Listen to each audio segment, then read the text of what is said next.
Pro Group Management. Workers' comp that works for you.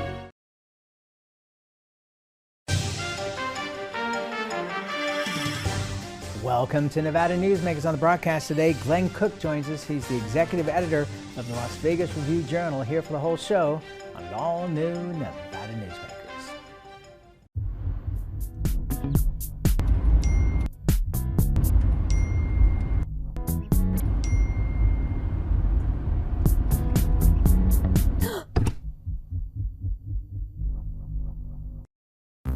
Retail's impact on Nevada's economy? Enormous. 8,600 businesses, large and small, employing 145,000 workers. And last fiscal year, retail paid tax on nearly $60 billion in sales. We're the Retail Association of Nevada. We support retail, we help it grow, and we mean business. RANNV.org. With Nevada's only transplant center and verified burn center, the science is here. With award-winning cardiologist and the state's only dedicated heart failure clinic, the talent is here. With Nevada's most advanced robotic surgery, the technology is here. And with the Silver State's only designated pediatric trauma center, hope is here. All because we are here. UMC. The Nevada Builders Alliance has been protecting the interests of the construction industry for over 50 years. Our programs save members thousands of dollars every year and allow them to provide much-needed benefits to their employees. Our industry also allows Nevada to grow. If you're thinking about a career in the construction industry, reach out. And if you haven't thought of a career in construction, what are you waiting for?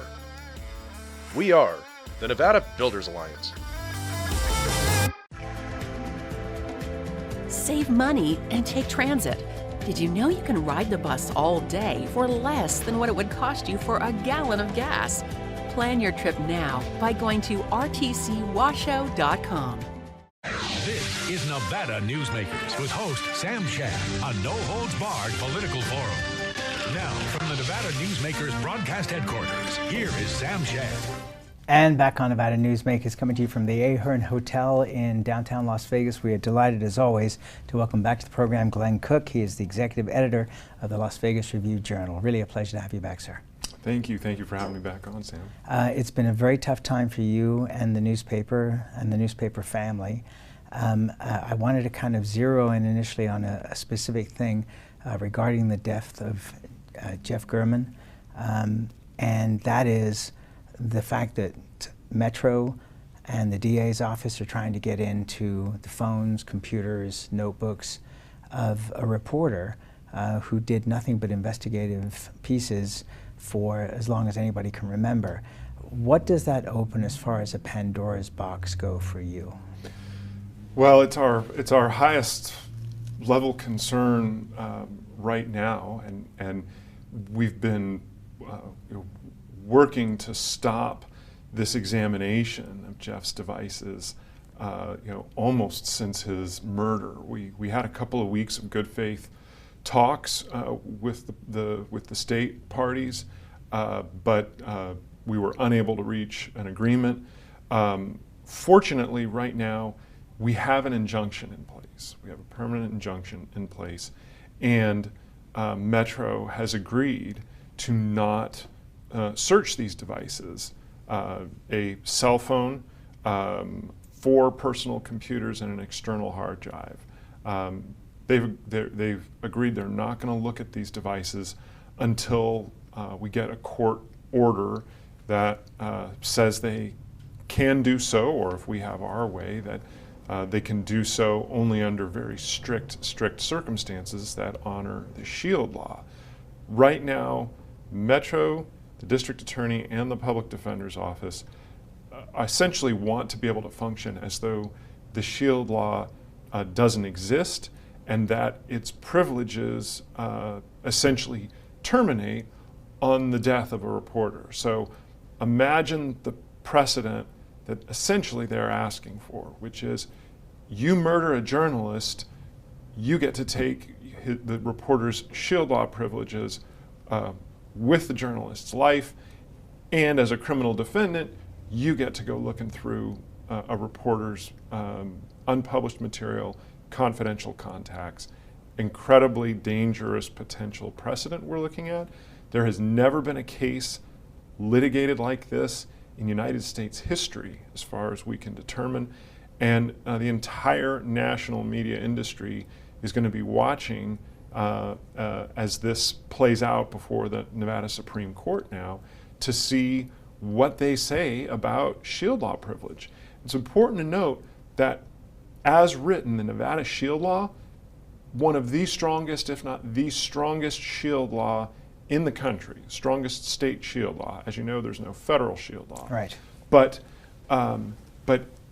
if the Nevada Supreme Court were to do anything to weaken the shield law as part of this criminal prosecution of Robert Tellis, who's accused of murdering Jeff German, it could be the type of precedent that could create open season on reporter materials around the country, and we're very, very worried about that. And it's not just about this particular case, is it? It's about how many other cases he was working on, what kind of informants had been talking to him because he'd been doing investigative journalism for so long. It's a huge Pandora's box. It is, and what's really important to note here is that the public defender and the state, they want to go on a fishing expedition. They don't have any idea what specifically they're looking for. They just keep saying they want to get in, they want to look at it, and they want to see everything unencumbered, right? An unrestricted search. But one of the fundamental problems with their ask is that Jeff, over the course of his 40-plus year career, reported on all of these entities. Jeff has high-level sources in the Las Vegas Police Department, in the District Attorney's Office, in the Public Defender's Office, in the Nevada Judiciary. And if going through simply Jeff's contacts on his cell phone, his contact list is as deep as any reporter's in the state, right? But does the mere presence of a name in Jeff's cell phone contacts, could that subject a person to potential retaliation if a government entity or someone else in a position of power were to learn that that name was on Jeff's contacts, even if there's no evidence of phone calls occurring or text messages occurring? It's certainly possible. And so the threat of career harm and retaliation to people in Jeff's contacts, whether or not they were confidential sources of his, is very real. Well, and the precedent that it would set for newspapers and news organizations across the country would be incredible. Yeah, I mean, and news organizations around the country are already having to confront a lot of things depending on how this case works out. But how do you treat an employee's personal device? How do you treat their cell phone?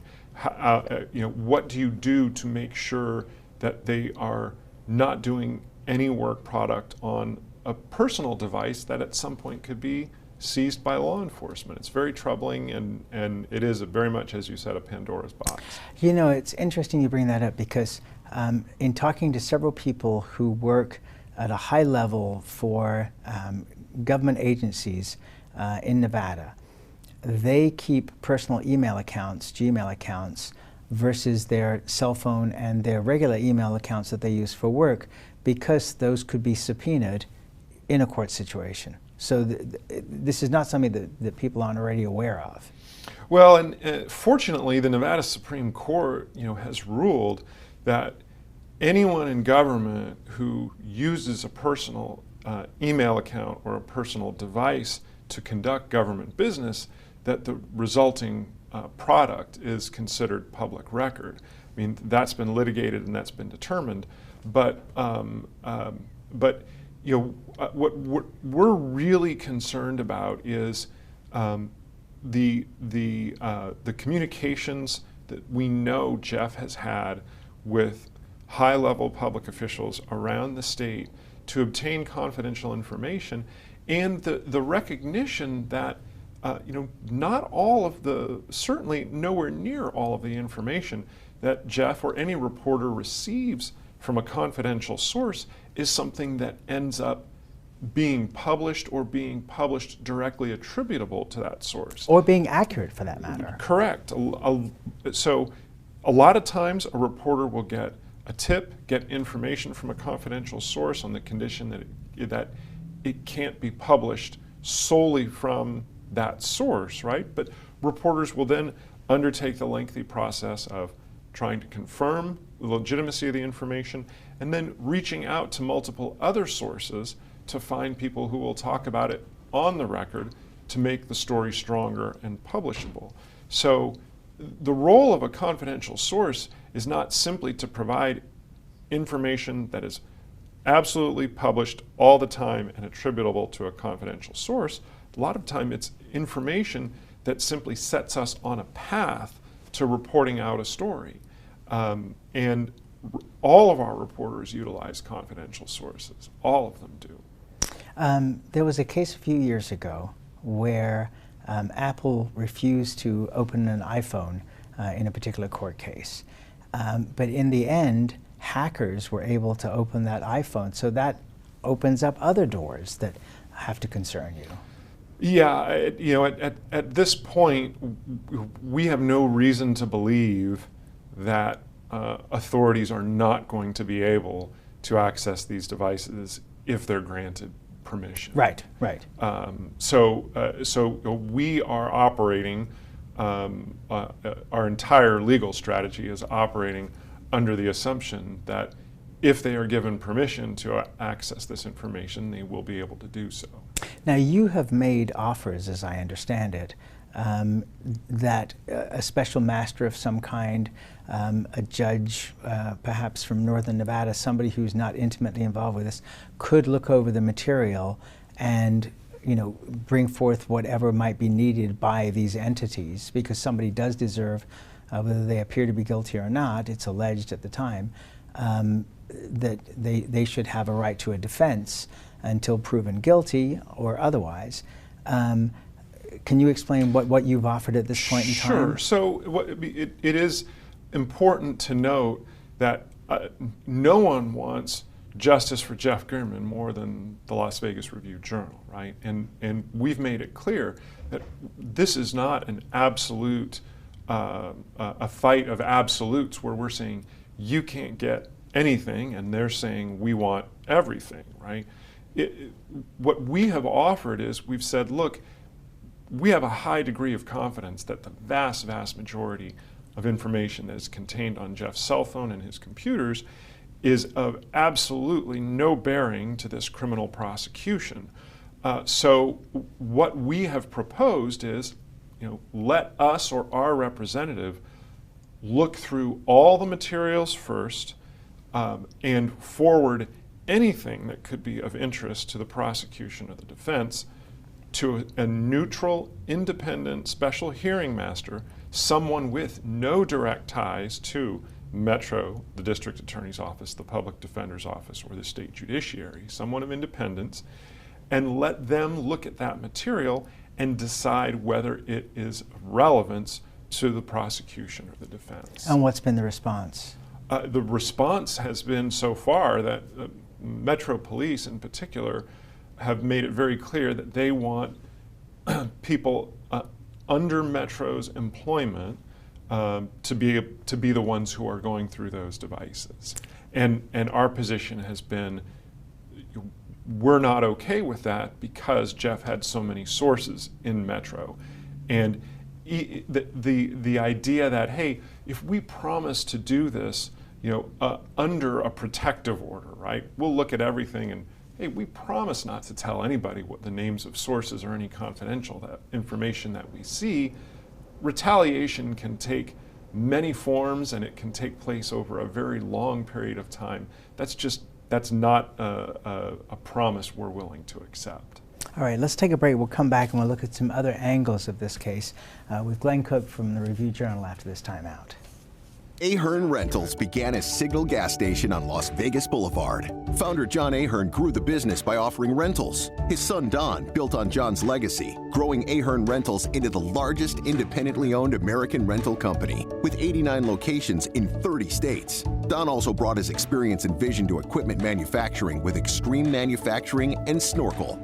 Today, Ahern Rentals continues to bring its family values to a new generation. Learn more at ahern.com. As you know, Reno is booming. Toll's development company is helping it grow with insightful design and development, building community with every project, adding beauty, adding excitement, emphasizing our shared humanity. Reno is becoming bigger. Toll's development is helping it become better, more livable, more enjoyable. To learn more, go to tollsdevelopment.com. tollsdevelopment.com. I'm here at the Carson Valley Inn in Minden with Joey Whitaker. Entertainment here at the Carson Valley Inn is extraordinary. Yeah, super proud of the TJ's Corral, our outdoor venue, about 1,500 seats. We've had first-class entertainment out there. We've had Merle Haggard, we've had Chris Young, we've had Lee Brice a couple times, we've had Pat Benatar, Joan Jett, who's in the Hall of Fame. We're real proud out there, and it's just a great time. Watch CarsonValleyInn.com and grab those tickets early. It's not a long way to get away to the Carson Valley Inn. Pro Group Management specializes in providing industries with the necessary components to satisfy and exceed workers' comp requirements. Every business has unique needs and specific regulations. Pro Group Management stays ahead of the curve, providing up-to-date services to keep your industry in top form. Discover how we simplify your tasks, improve efficiency, and reduce expense to keep you moving in a positive direction. Pro Group Management, workers' comp that works for you. This is Nevada Newsmakers. And back on Nevada Newsmakers, we continue our conversation with Glenn Cook. He is the executive editor of the Las Vegas Review-Journal. Obviously, the Review-Journal has been covering this story of the murder of Jeff German extensively since it occurred.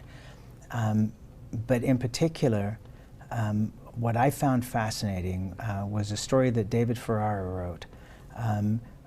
And it gave an insight into just how large your newsroom is for a metro of 2 million plus people. You have 120 people in your newsroom, and it's not just reporters, it's multiple layers of people. Can you share with us how this story was covered internally as well as in the paper by your reporters who were determined, as much as Metro was, to find out who the murderer was? So, obviously, incredibly difficult time for the newsroom, and a lot of us are still processing our own grief in our own way. And a lot of us are still in disbelief that Jeff's gone. It's been very hard to reconcile such a violent end for a trusted and valued colleague and friend. So when Jeff's murdered, he's murdered the Friday of Labor Day weekend. His body is found Saturday. We learn of his murder Saturday night, inform staff in the overnight hours. Okay, I'm yes. sorry, I have to interrupt. You, what was your response when you first heard the news? You must have just been devastated. I was just completely shocked and grief-stricken. I got a call from Sheriff Joe Lombardo early Saturday evening that Jeff was dead, and he, even though the sheriff told me in that moment that they couldn't rule out anything in terms of the possibility of how he died, and that his body had been taken to the coroner, I really wasn't in that moment strongly considering the possibility that he'd been murdered. And then when we learned he was murdered, obviously it takes on a new level of urgency for the news organization, and we immediately have to entertain the possibility that he was murdered for doing his job. that he was targeted by someone he had written about. Obviously a very, very troubling thing for a news organization to confront. And so the news organization, people are learning about this over the holiday weekend. You know, Sunday's a day of shock and grief, and it immediately starts to transition Monday on the Labor Day holiday, you know, into fear. You know, fear of, you know, who did this to Jeff? Why was Jeff killed? Is there anybody else in the news organization who could potentially be a target? Lots of conversations, very hard conversations, in the households of our staff members, for the first time having conversations with their spouses, significant others, their children about, you know, is it possible that you could be targeted based on a story that you've done at some point in your career? Things that we've never really seriously considered before. Then on Monday, Metro releases the first image of the suspect wearing the orange work shirt, gloves, carrying a bag, wide brim straw hat. And everything changes in the news organization at that moment. It flips a switch, and everybody's focused on how do we figure out who this person is. And from that moment on, it's this warp speed breaking news story that over the next 48 hours is just moving at a pace that leaves a blur. And your staff were as much the police at that point as the police were. I mean, it was remarkable. And this is what I wanted to mention about with people not understanding, because of how large your newsroom is, that there are multiple layers. It's not just reporters, it's editors, and editors in all these different areas, whether it's Metro or crime, evening editors. Photographers and videographers. Yeah, and they're all talking to each other and trying to figure this out. Yeah. Please share the story about the photographers who ended up within the police lines and figured out who the person was. Allegedly, by the way. So a handful of staffers zero in on Clark County Public Administrator Robert Tellis very quickly, and they do so for a number of reasons. Robert Tellis is a small man, and in comparing the images of the suspect to images that we had of him and his build, that transitions into Tuesday when police release a video of this suspect walking through Jeff German's neighborhood, as well as the suspect vehicle, and we very quickly identify the vehicle as Robert Tellis's vehicle. And his walk. We had, which is astonishing, by the way. We had a video of Robert Tellis walking through his office as part of the story that Jeff German did on Mr. Tellis and his poor behavior and poor management of that office from earlier this year. And when you compared the video of the walk to the video of the suspect walking through the neighborhood, it was breathtaking, the similarity. Okay. So we stake out Robert Tellis's house at that point, and police are there as well. And this leads to the search of his home on the Wednesday morning after Labor Day. And as part of that, to your original question, our photographer, Kevin Cannon, who's a very experienced photojournalist, and our police reporter, Brett Clarkson, they know that at some point, police are going to push everybody out of the neighborhood. And so they strike a quick friendship with someone in Tellis's neighborhood who agrees to let them hide in their house while police are trying to get Tellis extracted from his house. And so Metro doesn't have a right to push anybody out of private property And because we had the permission to be on that property, we were able to remain there. And then we were able to come out when Tellis is removed from the home on a stretcher by paramedics, and get the images of him being loaded into an ambulance and taken to a hospital and then jail. All right, let's take another break and we'll be right back. Southwest Specialties has been making the homes and businesses of Nevada beautiful for more than 20 years. Their experienced designers and craftsmen create the walkways, backyards, water features, and a variety of outdoor cooking areas that add curb appeal and value to your investment. Call today or visit them at their website and see how they can make your outdoor spaces special. Southwest Specialties, creative, distinctive, beautiful. Everyone is talking about opioids, but they're not the only drugs that can be harmful if taken in large quantities or not as prescribed. You also need to be aware of side effects from anxiety drugs, muscle relaxants, sleep aids, and stimulants. Mixing prescription drugs with other drugs or alcohol can be dangerous. If you take an Ambien with a glass of wine, it may be enough to stop you from breathing. Prescribed drugs can be just as dangerous as illegal drugs. Take medications only as directed. Hi, I'm Renee Summerauer, digital news anchor here at 7 at 7. Watch our streaming nonstop newscast immediately with your mobile phone. 7 at 7 is the new way for you to get every bit of local news you need in just 7 minutes. Breaking news, local neighborhood news, weather, and sports are just a click away. Reporters bring you all of what's happening in the Valley.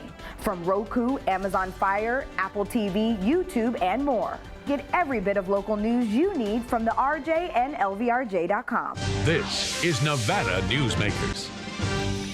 And back on Nevada Newsmakers, our final moments with Glenn Cook. He's the executive editor of the Las Vegas Review-Journal. We're out of time. I just want to say best of luck with this case. The Shield Law is so important for reporters across this country and around the world. And we just wish you the best of luck with this, and our best to everybody at the RJ as they recover from this horrible tragedy. Thank you, Sam. Thank you for having me. All right, and we'll be right back. Early in the morning or throughout the night, professional truck drivers are on the job, serving you, safely moving freight that's crucial to our economy. From the oldest industries to our newest innovators, from the exotic to the everyday. Trucks are everywhere, moving everything. Never afraid to embrace a future that makes Nevada and our nation stronger. Trucking moves America forward. Each day, the Children's Advocacy Alliance partners with leaders, legislators, and families across Nevada to improve children's health, education, economic well-being, and safety. We recognize Nevada will be no better than the state of its children. Be a part of this change. Be a supporter of the Children's Advocacy Alliance. For more information, go to caanv.org. Nevada Newsmakers Studio is located at the headquarters of the Nevada Trucking Association. Motion and purpose are a truck's greatest virtue. As always, you can watch Nevada Newsmakers 24 hours a day at NevadaNewsmakers.com. We'll see you on the next show.